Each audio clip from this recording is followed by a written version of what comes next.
சாப்பிடுறானோ அப்ப இந்த உலகமே அப்படியே ஃப்ரீஸ் ஆயிடுது. மறுபடியும் அவனோட மூச்சை எப்ப ரிலீஸ் பண்றானோ அப்ப ஆட்டோமேட்டிக்காவே எல்லாம் ரிலீஸ் ஆயிடுதுங்க. இதுதான் இவனோட பவர் ஒர்க் ஆகுற அந்த மெத்தடு. ஸோ ஸ்டார்டிங்லயும் அவன் அந்த டைம் மொத்தத்தையும் நிறுத்திட்டு என்ன பண்றான், இப்ப இந்த இடத்த விட்டு நம்ம ஓடியே ஆகணும்னு சொல்லி இந்த சக்தியை அப்படியே எல்லாமே ஃப்ரீஸ் ஆகிட்டு வேகமா ஓடுறாங்க. அப்படியே கொஞ்சம் தூரத்துக்கு அப்புறம் வேகமா ஓடி அவனால மூச்சை அடக்க முடியல. மறுபடியும் மூச்சை விட மறுபடியும் பாத்தீங்கன்னா அவனுக்கு அடிச்ச அந்த லேசர் இருக்கு பாத்தீங்களா, அது தரையில அடிச்சு ஒரு மிகப்பெரிய வெடிப்பை இந்த இடத்துல ஏற்படுத்துதுங்க. வெடிப்பை ஏற்படுத்த அந்த கின்யூ ஃபோர்ஸோட அவங்க டீம் எல்லாம் இருக்காங்க பாத்தீங்களா, அவங்களுக்கு எல்லாம் இப்பதான் ஒரு ஆச்சரியம். நம்ம இந்த 2 பேரையும் சாதாரணமா நினைச்சிட்டோம், ஆனா இவங்க சாதாரண ஆள் இல்ல அப்படின்னு சொல்லிட்டு அவங்களோட ஸ்கவுட்டர்ல செக் பண்ண இவங்களோட பவர் லெவல் ரொம்பவே இன்க்ரீஸ் ஆயிருக்குங்க.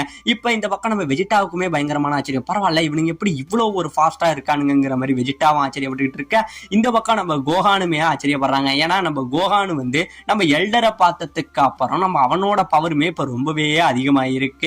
இப்ப இந்த 2 பேர் என்ன பண்றாங்க, இவன் அதுக்குள்ள எங்க போனா, இவன் என்ன ஆனாங்கிற மாதிரி